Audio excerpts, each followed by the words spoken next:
not become a part of the ruling class because the voters who sent them in this country, they are the ruling class. And the ones elected are supposed to be the servant class.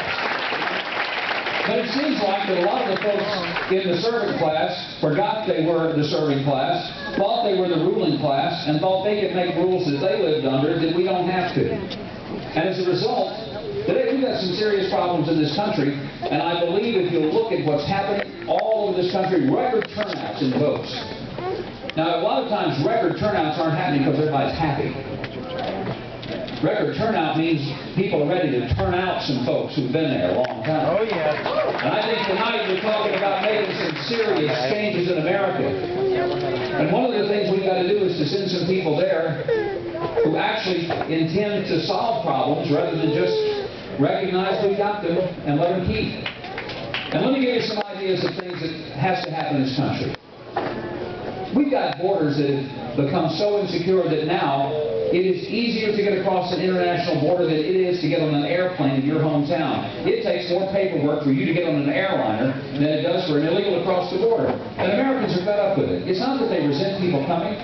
I mean, every night we get on our knees and we thank God that we're still the country that people are willing to break into rather than a country they want to break out of. That's a good thing.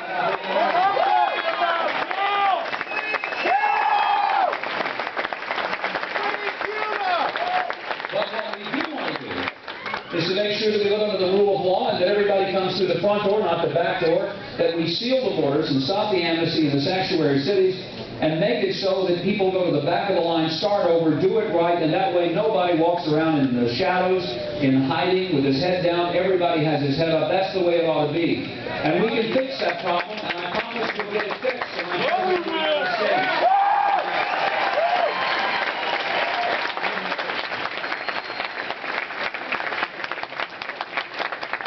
This last week, oil now has gone up to $100 a barrel. Talking about being put over a barrel, that's what's going to happen to a lot of American families. Now, some people who have more money than they have good sense probably aren't going to be affected a whole lot by $100 a barrel oil. It will not affect where they take a vacation. It will not affect the products they buy. It will not affect the lifestyle they live. But there are most of you in this room for whom that's going to make a difference in the way you live your life. Because everything you buy is going to cost more money. Every time you reach for a dozen eggs or a loaf of bread or a gallon of milk, it costs more because it costs more to get it to the store. Every time you get a package, it's going to cost more to deliver it. Every time you go somewhere, whether it's to work or to see your family or to get your kids to school, it's going to cost more.